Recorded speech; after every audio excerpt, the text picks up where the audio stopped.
Graças a Deus. Acabamos de ter um momento precioso na presença de Deus, com cânticos, com oração. Hoje estaríamos aqui realizando o nosso culto da família, o que de fato seria tão bom para tanta gente que aqui frequenta e que troca experiências, que vive a proposta do modelo de uma família que espera, que confia, que acredita e que resolutamente se coloca nas mãos de Deus para viver a proposta do tempo presente com e fazendo diferença. E nós bendizemos ao Senhor pela vida tão preciosa de todos os nossos queridos irmãos e amigos que nos ouvem neste instante. Desejo, portanto, que o nosso departamento, em que trabalhamos todo o ano inteiro com mensagens preciosas sobre família, tanto o nosso EDG como também o nosso departamento de família, nós queremos tão somente dizer aos irmãos: fortaleçam-se no Senhor, designem o coração na realidade dos grandes desafios do tempo presente. Viver família, viver abençoadamente, viver proposta bíblica é de fato um grande desafio. Eu quero neste momento fazer a leitura do Salmo 137. O Salmo da lembrança, o Salmo da restauração, o Salmo da grande visão dos céus abrindo-se para Deus atender a oração de um povo que durante 70 anos viveu no exílio, na escravidão, provando o grande e amargo tempo em que toda a liberdade lhe foi cerceada. Às margens dos rios de Babilônia nos assentávamos e chorávamos lembrando-nos de Sião, dos salgueiros que lá havia, pendurávamos as nossas harpas, pois aqueles que nos levaram cativos pediam canções e os nossos opressores que fôssemos alegres, dizendo: entoai-nos algum dos cânticos de Sião. Como, porém, haveríamos de entoar o canto do Senhor em terra estranha? Se eu de ti me esquecer, ó Jerusalém, que se resseque a minha mão direita, apegue-se minha língua ao paladar, se não me lembrar de ti e não preferir eu Jerusalém, a minha maior alegria. Contra os filhos de Edom, lembra-te, Senhor, do dia de Jerusalém, pois diziam: arrasai-a, arrasai-a, até os fundamentos, filha de Babilônia, que hás de ser destruída. Feliz aquele que te der o pago do mal que nos fizeste. Feliz aquele que pegar os teus filhos e esmagá-los contra a pedra. Este, meus queridos irmãos, é um dos relatos mais tristes a ser de fato vivenciado como uma denúncia de um povo que, por peculiaridades de pecados, de esquecimentos, de abandono aos preceitos divinos, passou então a viver uma escravidão em que silenciou completamente as suas atitudes diárias no que concerne a adoração, louvor e gratidão a Deus.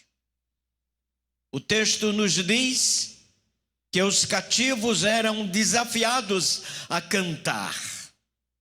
E agora você imagine que os nossos historiadores concluem que as mulheres que lá estavam em Jerusalém foram levadas ao adultério, ao escárnio. As jovens foram estupradas, os homens da mesma forma. Os jovens foram levados a trabalhar forçadamente. Isto quer dizer que havia um banho de tristeza em todos os lares, porque à noite faltava alguém. E se tivesse alguém ou toda a família reunida, é claro que o lamento era grande. Isto porque alguns sofreram vergonha, foram vilipendiados, castigados, trabalhavam forçosamente. Havia então um canto surdo, amargo, sem qualquer expressão de louvor e adoração, nas noites em que eles engoliam as lágrimas, e o sofrimento lhes abatia o ânimo, sem que eles na realidade pudessem levantar as mãos em adoração. Meus irmãos amados, foram longos anos. Algumas crianças assistiam a cena de seus pais trabalharem forçadamente. Alguns jovens não tinham de fato a doce alegria de pegarem as suas harpas, pandeiros ou quaisquer outros instrumentos e reunidos cantarem salmodiando a Deus. Havia tão somente um surdo silêncio que batia-lhes no coração no desafio de se lembrarem da liberdade que tinham lá em Jerusalém, a chamada Sião dos judeus. Que tristeza! O pecado sempre leva o homem à tortura. A sua liberdade não lhe garante absolutamente eterna alegria. O fracasso se avizinha quando desafiamos a Deus. O nosso caráter vai ser privado. A nossa liberdade tornar-se-á simplesmente em elemento de algemas. E a doce canção que poderíamos entoar a Deus com gratidão, ela simplesmente se torna em horas de amargura, porque ninguém canta com a tristeza quando lhe bate a alma. O texto nos diz que suas casas foram destruídas, a sua cidade foi queimada, os lares simplesmente viraram cinzas, as casas eram tão somente o retrato do fracasso. Os inimigos prevaleceram e os leva para um lugar de encantos. O texto diz, às margens dos rios de Babilônia. Você imagine você estar de fato num lugar mais bonito da região, porém você ser um escravo, sem ter voz, sem ter liberdade e viver solitariamente, até em alguns momentos sofrendo, apanhando, sendo vilipendiado, angustiado e em muitos momentos envergonhado, porque a sua intimidade foi simplesmente cerceada. Para as mulheres que perdiam a sua liberdade, para jovens que perdiam a sua virgindade, para aqueles que eram levados para a diversão dentro de uma ordem de sexualidade sem freio, eles sofriam tremendamente a vergonha de possivelmente todos os dias serem abusados. Os rios de Babilônia estão simplesmente exibindo os seus lados verdes. Os pássaros cantam, as águas correm, o verde é simplesmente quase que pintado no pincel mais habilidoso do mundo, mas eles ali estão vivendo a tristeza de não poderem desfrutar. Há então uma ironia que toma conta daquele lugar. Os seus inimigos lhes pedem para que eles cantem uma das canções de Sião. O texto nos diz que suas harpas estavam penduradas, enferrujadas. Os seus instrumentos musicais, no demais, não funcionavam mais. Eles estavam desafinados. A ferrugem agora é exatamente o elemento que até corta algumas de suas cordas, e eles não poderiam exibir nenhuma das suas habilidades musicais, porque tudo está completamente danificado. Cantem-nos uma das canções de Sião. Era o desafio que simplesmente produz amargura. E em determinados momentos, enquanto lembram de Sião, eles sentem vergonha do estado em que vivem. Estão vivendo quase que na solidão.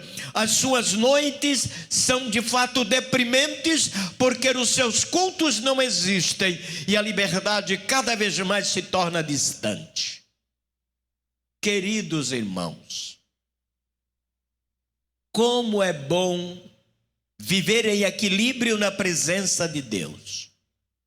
Ter a sua família pertinho de você, adorando ao Senhor, gastando tempo com Deus, equilibrando as emoções, procurando alinhar aquilo que está incorreto ou que está fora do prumo. Quanto é bom aproveitar o tempo para colocar os dons de Deus em exercício pleno, a fim de que haja alegria íntima e lá nos céus Deus seja glorificado. Mas o texto nos diz que os seus opressores pedem para que eles cantem uma canção do Senhor, de Sião. Os senhores imaginem que eles dizem assim: nos salgueiros que lá havia, pendurávamos as nossas harpas. Veja que cena triste. No lugar das harpas estarem perto deles, eles as penduram nos salgueiros, como que sendo o lugar último e desprezível, para que a cena de uma visão tétrica, completamente cheia de amargura e de tristeza, tome conta do ambiente e eles simplesmente se entreguem ao mal que está cada vez mais os abatendo. O verso de número 3 diz: aqueles que nos levaram cativos nos pediam que cantássemos as canções de Sião. Entoai-nos. Era isto que eles diziam. Agora vocês imaginem como diziam isto, como proclamavam esta solicitação. Era simplesmente uma afronta. Era como que dizendo: vocês não têm mais o que fazer em expor alegria, prazer no Deus de vocês. Algumas das suas crianças desaprenderam os hinos habituais. As canções em que nas horas de adoração eles montavam e erigiam e colocavam diante de Deus. Os cabelos brancos já chegavam. A história da amargura amadurecia cada vez mais. A sensatez Bem parece até que é trocada por um desejo de desistir das coisas que eram divinas. Eles estão simplesmente sofrendo e vivendo uma tremenda opressão. Quando lemos o versículo de número 4, eles passam então a colocarem para fora, como que vomitando amargura, dizendo: como entoaremos os cânticos de Sião se estamos em terra estranha? Quando a gente deixa de adorar a Deus por uma razão própria da ação de Deus em nos entregar nas mãos dos inimigos, imagine como isto tem de fato um peso, como esta coisa dói.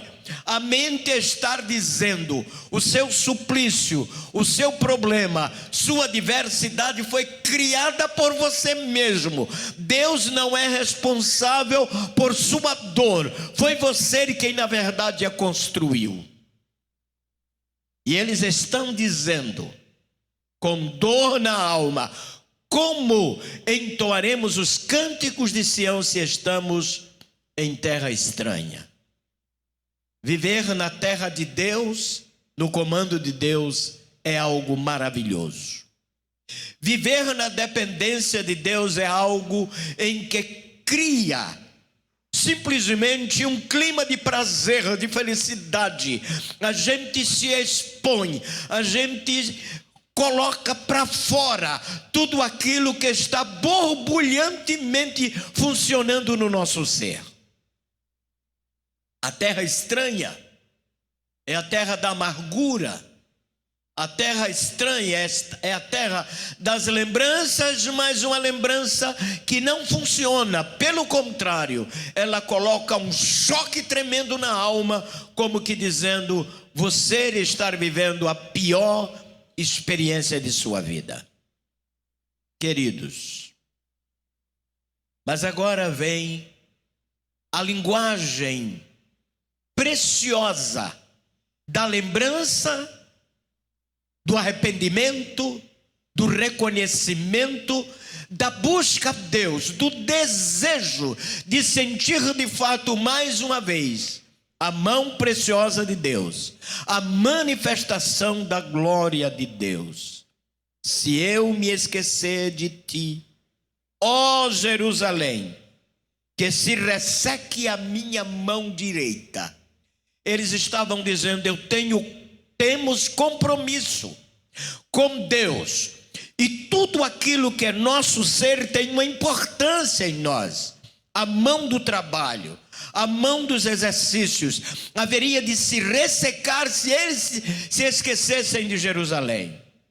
Eles estavam dizendo: mesmo no sofrimento, mesmo na dor, não temos por que nos esquecer da liberdade, daquilo que Deus nos deu, da maneira como Ele nos conduziu, as promessas em que Ele realizou entre nós. Não temos como esquecer destas coisas, com detalhes. A nossa mente cada vez mais nos acusa. Há um fluxo de pensamentos que metabolizam-se dentro do nosso ser, criando na verdade um novo desejo, uma nova história. Nós sabemos que Deus no seu trono é fiel para nos conduzir e fazer com que o novo cântico surja nos nossos lábios e também na nossa alma. Se eu me esquecer de ti, ó Jerusalém, que se resseque a minha mão direita e apegue-se minha língua ao paladar. Ele está dizendo que a língua que resseca não canta, a língua que fica muda não salmodia, a língua que se esquece de glorificar a Deus, esta certamente tributa ao reino do inferno domínio.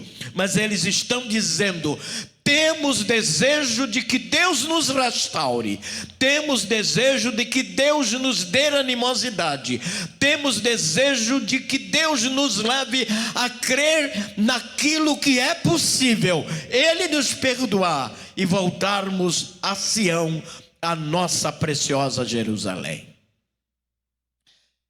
Eu quero dizer a você, meu amado irmão, que possivelmente esqueceu das coisas divinas. Lembra do Senhor? Faz uma oração de arrependimento. A palavra de Deus assim: entrega teu caminho ao Senhor, confia nele. Mesmo quando tudo está errado do nosso lado. Mesmo quando, de fato, a nossa mente nos acusa. Mas a gente precisa lembrar que Deus é fiel, Ele é justo, Ele é Senhor, Ele é Deus, Ele é divino. Ele não é como nós, homens, que muitas vezes recrutamos a situação do outro exatamente para darmos resposta ao nosso desejo, vilipendiando esta pessoa. O que é que eles estão dizendo aqui? Eles estão lembrando de Jerusalém. Mas o versículo de número 7 é o versículo em que demonstra a realidade da visão que eles estão agora sofrendo. Edom, juntamente com o povo babilônico, passou a ser de fato uma tirania para o povo de Deus que vivia em Jerusalém, em que fez com que a sua cidade fosse queimada, as suas casas derrubadas e toda a sua cultura fosse minada, como que houvesse uma blindagem, há uma proibição acentuosa, aquela em que quer quebrar completamente tudo aquilo que é desejo e vivência daquele povo, que aprendeu que Deus é o único Senhor em que tem domínio sobre a terra. Contra os filhos de Edom, lembra-te, Senhor, do dia de Jerusalém. Ele está dizendo a gente: lembra que um dia eles invadiram a nossa terra, eles chegaram lá e destruíram tudo, eles nos fizeram seus reféns, eles simplesmente nos trataram desprezivelmente. Ó Deus, sabemos que o Senhor não esqueceu disto. Faz muitos anos, alguns dos nossos adolescentes já são velhos, algumas das pessoas adultas já estão de fato sem terem nenhuma reação, e alguns outros já morreram. Mas a nossa mente nos leva a entender que Zorobabel, Esdras, assumiram o papel de nos ajudarem na lembrança de que o Senhor é justo, de que o Senhor não esquece do seu povo.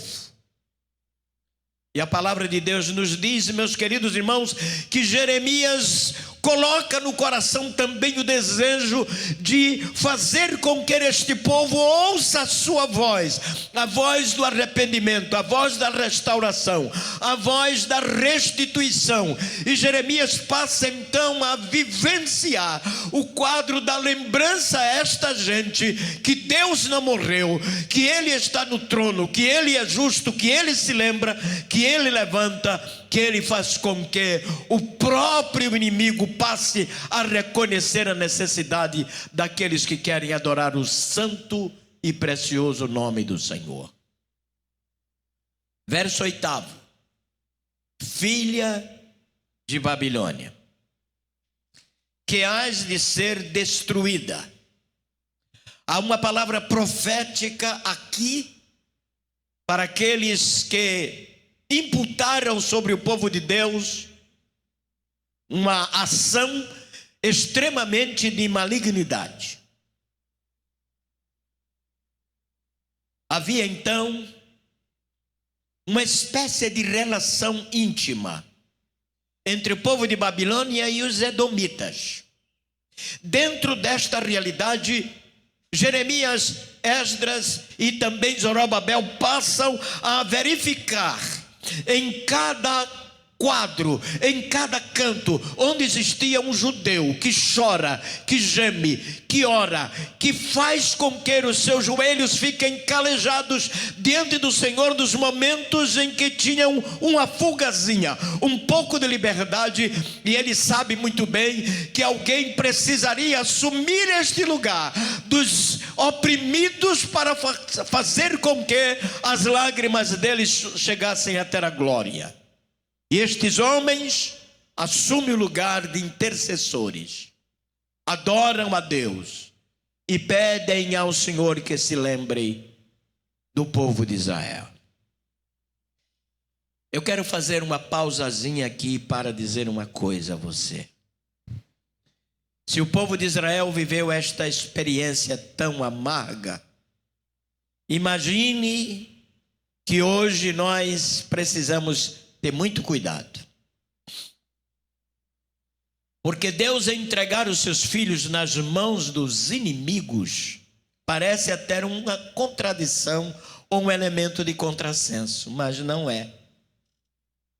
Se nós temos como referência uma vida equilibrada, vida cristã, vida de dependência, vida em que pode ser para esta geração uma vida de orientação, pode ser para esta geração aqueles que têm de fato uma referência do divino, das coisas boas, porque então Deus estaria deixando a nossa geração fazer o que bem entende e não se lembrar de usar o seu juízo. Há tanta gente que está passando pelo juízo de Deus porque zomba de sua autoridade. Termino, meus queridos, dizendo que o texto do versículo 9 e o versículo 10 transfere para o nosso coração uma coisa preciosa, que era exatamente que Deus se lembra do seu povo, que Deus é um Deus restaurador, que Deus é um Deus que tem sentimento, mas que Deus quer que nós entendamos que a nossa história só muda quando a gente muda. Quando você muda, tudo muda. Se você é um adorador e deixa de adorar a Deus, o seu coração está do outro lado. Se você é um santo e deixa que o pecado lhe domina, o seu coração está do outro lado. Se você é de fato alguém que vive com a vida impregnada com as coisas sagradas e as abandona, é claro que alguma coisa vai assumir este tempo na sua vida.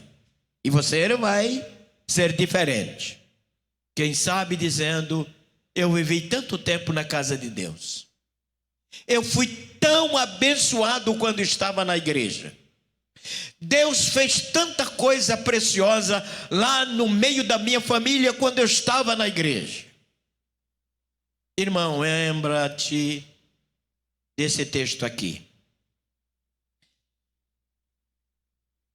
A intercessão, a oração, a rendição, a confissão, o arrependimento são elementos próprios para Deus agir em detrimento das nossas vidas, abençoando a nossa trajetória.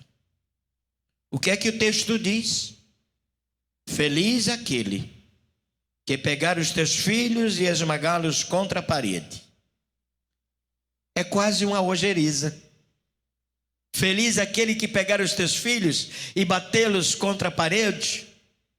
Bem parece até que Deus estava apoiando isto. Não, esta é a linguagem daquele que está escrevendo, dizendo que Deus se permitiu absolutamente em colocar-se em frente àqueles que estavam fazendo tantos males ao seu povo, e ele não foi providencial imediatamente, mas quando o povo se levantou, Deus colocou na frente deste povo aquilo que seria impossível eles enxergarem, que foi exatamente os próprios opressores serem enviados a reconstruírem também Jerusalém e abençoarem este povo, fazendo uma construção em tempo recorde.